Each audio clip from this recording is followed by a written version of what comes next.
Covid వల్ల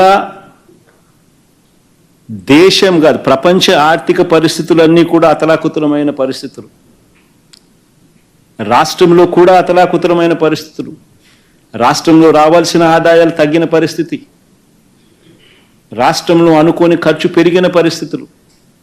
ఇన్ని నేపథ్యంలో కూడా చంద్రబాబు నాయుడు కన్నా బెటర్ పర్ఫార్మెన్స్ ఇస్తూ ఉన్న డేటా.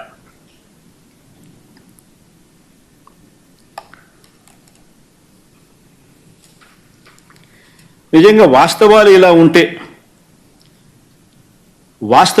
ఉంటే చంద్రబాబు నాయుడు గారు అబద్ధాలు ఎక్కడా కూడా ఆపరు. ఇంకా ఎక్కువ అబద్ధాలు తాను చెప్పుకుంటూ పోయే ప్రయత్నమే చంద్రబాబు చేస్తాడు.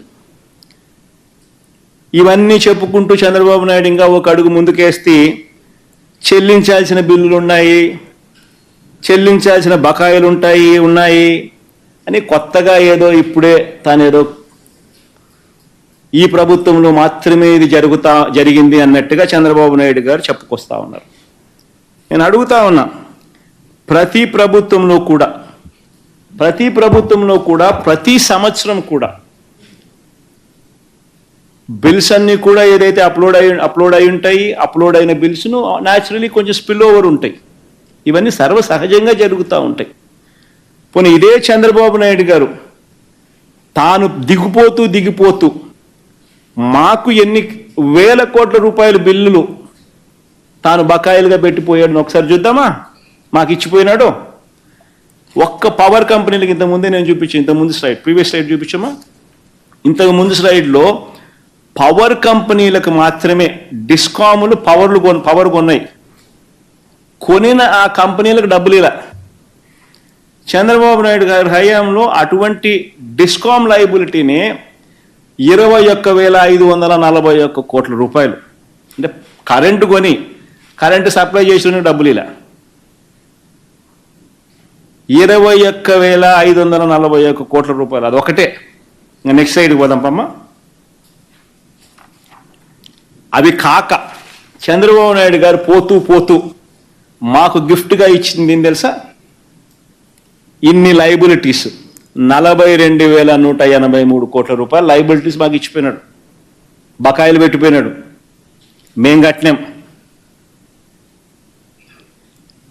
ఏ ఐటమ్స్లో తాను బకాయిలుగా పెట్టిపోయినాడని చూస్తే ఉపాధి హామీ బకాయిలు 2,340 కోట్లు. ఎన్ని చదివితే అన్నీ ఉంటాయి. ఉపాధి హామీ బకాయిలు 2,340 కోట్లు. ఉద్యోగులకు ఇవ్వాల్సిన 2 డిఏలు బకాయిలు పెట్టాడు. ఆరోగ్యశ్రీ బకాయిలు 680 కోట్లు. ఫీజు రీయింబర్స్మెంట్ బకాయిలు 2,800 కోట్లు. రైతులకు ధాన్యం సేకరణ బకాయిలు 960 కోట్లు. విత్తన బకాయిలు 384 కోట్లు. క్రాప్ ఇన్సూరెన్స్ బకాయిలు 500 కోట్లు. చివరకు పిల్లలకు మధ్యాహ్న భోజనం వండే ఆయాలకు కూడా బకాయిలు. పిల్లలకి ఇచ్చే కోడిగుడ్లు అమౌంట్ కూడా బకాయిలు. ఒకసారి గమనిస్తే చంద్రబాబు నాయుడు గారు బకాయిలు పెట్టినవన్నీ ఎక్కడెక్కడ ఏమేమి పెట్టినాడని చెప్పి ఒకసారి చూసుకుంటా పోతా ఉంటే ఏకంగా 42,183 కోట్ల రూపాయలు చంద్రబాబు నాయుడు మాకు గిఫ్ట్గా బకాయిలు పెట్టి మాకు ఇచ్చిపోయినాడు. నేను ఎందుకు చెప్తా ఉన్నాను అని అంటే, ఏ ప్రభుత్వంలో అయినా కూడా చంద్రబాబు నాయుడు గారు పెట్టినంత బకాయిలు బహుశా ఉండవేమో కానీ ఈ స్థాయిలో ఉండవు. ఎవరైనా కూడా ఈ స్థాయిలో బకాయిలు పెట్టరు. కానీ కొద్ది గొప్ప బకాయిలు అనేవి జనరల్గా స్పిల్ ఓవర్ ఉంటాయి. ఒక సంవత్సరం అయిపోయిన తర్వాత నెక్స్ట్ ఇయర్కి వచ్చేసరికి న్యాచురల్గానే అప్లోడ్ అయిన బిల్స్ కొన్ని స్పిల్ ఓవర్ అయి కొన్ని బకాయిలు ఉండడం సర్వసహజం. ఇది మామూలుగానే జరుగుతూ ఉంటుంది, మామూలుగానే క్లియర్ అవుతా పోతూ ఉంటుంది. కానీ దీన్ని ఏదో చంద్రబాబు నాయుడు వక్రీకరించి, ఎందుకంటే ఆయన నెంబర్స్ అప్డేట్ కావాలి. ఆయన ఒక మోసానికి ముందుకు వచ్చినాడు. సూపర్ 6 సూపర్ 7 ఎగరగొట్టాలనేది ఆయన దూరపు ఆలోచన. ఆ సూపర్ 6 సూపర్ 7 ఎగరగొట్టడం కోసం అని చెప్పి చంద్రబాబు నాయుడుకి ఒక కథ బిల్డప్ కావాలా.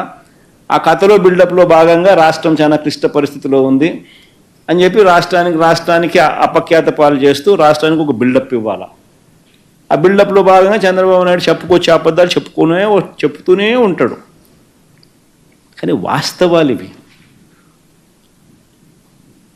ఇటువంటి అన్నీ కూడా వాస్తవాలు ఉన్నా కూడా చంద్రబాబు నాయుడు గారు ఒక పద్ధతి ప్రకారము ఎన్నికల వేళ తాను చెప్పిన హామీలను నెరవేర్చకుండా ఉండడం కోసం అబద్ధాలకు రెక్కలు కట్టి ఏ రకంగా చంద్రబాబు నాయుడు గారు ఆర్గనైజ్డ్ క్రైమ్ చేస్తూ ఉన్నాడు, అందులో భాగస్వాములు వీళ్ళంతా ఎవరెవరు ఉన్నారు అన్నది మీ అందరికీ కూడా క్లుప్తంగా కూడా చెప్పుకొచ్చిన